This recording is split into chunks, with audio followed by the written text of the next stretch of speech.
mula sa international sites.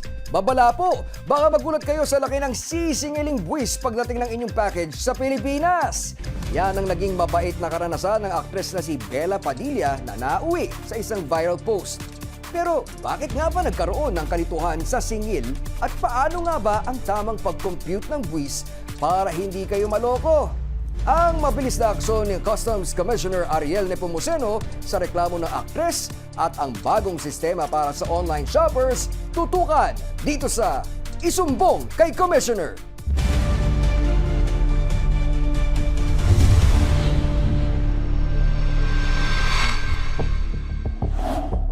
August 16, 2025 nang mag-viral ang post ng aktres na si Bella Padilla. Sa kanyang post sa microblogging site na X, tinawag niya ang atensyon ng Bureau of Customs. Ayon sa aktres, sa kanyang biniling gamit na worth 11,000 pesos, 4,600 pesos ang sinisingil sa kanyang buwis. Pero kung titingnan daw sa online tax calculator ng Customs, ay dapat na 1,650 pesos lang ang dapat bayaran ni Bella. Ang reklamong ito ng aktres humakot ng libu-libong likes at retweets. Naging laman pa ng mga pahayagan. Habang daan-daang netizens din ang nagbahagi ng sarili nilang karanasan. Pero kahit kauupo lang sa pwesto noon, agad itong inaksyonan ni Customs Commissioner Ariel Nepomuceno at nakipag-ugnayan sa kampo ng aktres. Actually, yan yung unang-unang, kumbaga pagsubok, kauupo ko pa lang bilang commissioner noon. And then, nakarating sa akin na meron nga daw reklamo. Ako naman, hindi naman dahil sikat na artista siya, no? But kapag may mga nagre-reklamo, talagang inire-report naman sa akin yan. No? Like yung OFWs, ako mismo ang nag-asikaso. Anyway, so yan kasi, of course, tinawagan ko nung nakuha ko yung number nung kanyang manager. Sa ginawang investigasyon ni Commissioner Nepomuceno, napag-alaman na hindi ito kaso ng overtaxing, kundi pagkakaiba lang sa paraan ng computation ng buwis. So, una kong tinawagan yung kanyang manager, and then naintindihan ko yung problema, and then later on, nilink niya rin ako dun sa kanyang, kay Miss Bella nga, no? Then, naunawaan ko yung problema. Naintindihan din ni Miss Bella kung ano yung naging pagkakaiba ng computations. Ayon kay Commissioner Nepomuceno, maraming hindi nakakaalam sa pag-compute ng buwis para sa overseas orders. Una, hindi lang presyo ang basihan ng babayaran. Kasama rin kasi sa tinatawag na landed cost ang shipping fee, insurance, brokerage fees at iba pang charges. At kapag pinagsama-sama na ang lahat ng mga babayaran at saka lang ito papatawan ng 12% VAT. Meron muna siyang kinuwang items from Korea, no? Pagkakaalala ko, shampoo, mga gano'n, no? And then, kinumpute niya yun. Nagtataka nga siya kung bakit parang more than 1,000 plus yung dapat bayaran, 1,000 plus yung item, 4,000 plus yung dapat bayaran, ano? Okay. Ganito kasi pag-compute niyan eh. Ang babayaran ng, hindi lang siya, no? Lahat ng mga bumibili through e-commerce lalo na ngayon, ano? Ang tamang pag-compute kasi, yung mismong item, kung magkano mong binili yun, in that case, 1,000 plus, isasama mo kasi yung shipping cost, insurance, meron pa yung brokerage, etc., etc., no? Meron pang bayad sa BIR, at saka palang papasok yung sa customs. Hindi lahat yan papuntang customs, ano? And then, pag kinuha mo lahat ng yung mga iba't ibang items na yun, plus, imumultiply mo yun sa 12% VAT. Okay. Ang pagkakaiba doon sa kinumpute ni Miss Bella, libre kasi yung kanyang meron siyang promo na qualified siya sa supplier side niya. So, ibig sabihin, yung kabuuan na dapat pagbasihan ng imumultiply sa 12%, sa kanya, libre kasi yung freight cost, shipping cost. Sa tax calculator na ginagamit during that time, 12% imumultiply doon sa lahat nung yung in-enumerate kong items, sa kanya libre yun. Kaya nagtataka siya. So sabi ko, kung libre kasi yun, labas yun dun sa BOC computation. At sa ilalim ng tinatawag na de minimis rule, kung ang halaga ng iyong in-order mula abroad ay 10,000 pesos pababa, wala kang babayarang buwis sa gobyerno. Ngunit tandaan, hindi kasama rito ang shipping, insurance at iba pang service fees na sinisingil ng private couriers.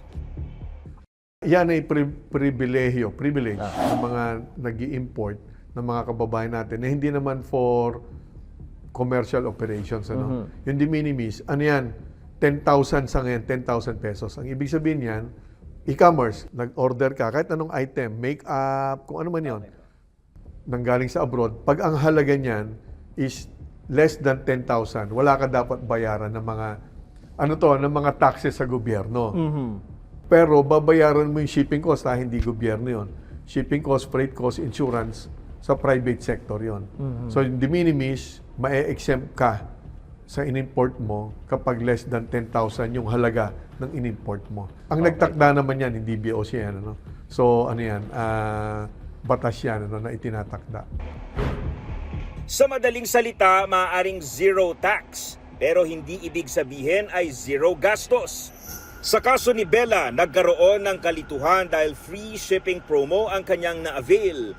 Ngunit hindi ito nasama sa lumang tax calculator ng BOC. Bukod pa rito, may kulang ding item sa system na nakaapekto sa kabuoang estimate. Dahil dito, agad ipinahinto ang paggamit ng lumang calculator at ipina-update ang system. Samantala, matapos ang issue na kinasagutan ni Bella Padilla na nagbigay daan para malaban ng BOC na marami na pala ang nagkaproblema sa online tax calculator, agad namang kumilos ang Bureau of Customs upang ayusin ang sistema. Nung pagkatapos nung nangyari doon sa reklamo ni Miss Bella, gumawa na kami ng bagong platform. Yan nga yung tax estimator. Marami nang gumagamit yan ngayon. So, yun na yun, in-upload namin yun, maganda yun ngayon. Sa kasalukuyan, napakarami nang gumagamit nun at natutuwa naman kami sa feedback ng mga nag-i-import, lalo na through e-commerce. Mga ordinaryong mamamayan to na hindi naman mga importers for distribution, kundi mga sarili nilang mga importations, nagagamit na. At na-enjoy nila mag-import. Diba? Yung wag ka malong importante, ang mas importante, alam nila na tama yung binabayaran nila. Na-enjoy nila yung ginagawa nila. Ngayon, mas pinahusay na ang dating tax calculator na tinatawag na ngayong tax estimator upang mas maging malinaw at mas malapit sa aktwal na babayaran. Para maiwasan ang kalituhan, ilagay lamang ang halaga ng item, dami, shipping at iba pang fees at otomatikong i-compute ng system ang estimate. Kailangan maunawahan ng mga kababayan natin yan. Lalong-lalo na ngayon, uso na yung e-commerce. Ang mundo papunta ng e-commerce. Ano? At yung karamihan natin mga kababayan, hindi na sila dumadaan sa mga retailers. Sila na mismo umo-order. So, ang binabayaran nila, hindi lang yung mismong item, yung mismong nagpadala rito, may bayad yun eh. May brokerage fee pa nga yan. Hindi lahat yan napupunta sa gobyerno. Ang napupunta lang sa gobyerno, yung dulo lang nun. Yung halos VAT na lang yung natitira doon. At kung sakaling sa tingin ninyo ay sobra ang sinisingil sa inyo, And again, meron tayong isumbong sa commissioner, no? Pwede yun. Pero gamitin nila yung tax estimator talaga. Ngayon, pag ang singil sila sa kanila lampas doon o higit doon sa pinakita ng tax estimator, pwede sila magsumbong talaga. pinuri naman ni Bella Padilla ang naging maagap na pagtugon ni Commissioner Nepomuceno. Nagpasalamat pa ang aktres kay Commissioner dahil ito raw ang naging dahilan kung bakit na-update ang tax estimator system ngayon ng BOC.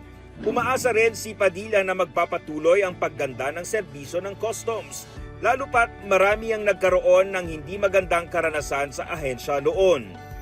Sa panahon ng e-commerce, mas madali nang bumili mula sa iba't ibang panig ng mundo. Pero kasabay nito ang responsibilidad na unawain ang tamang buwis at bayarin. Dahil ang tunay na proteksyon ng mamimili ay hindi lang nasa sistema, nasa kaalaman. At kung may mali, huwag manahimik. Isumbong kay Commissioner dahil walang malaki o maliit na reklamo pagdating sa perang pinaghirapan ng taong bayan.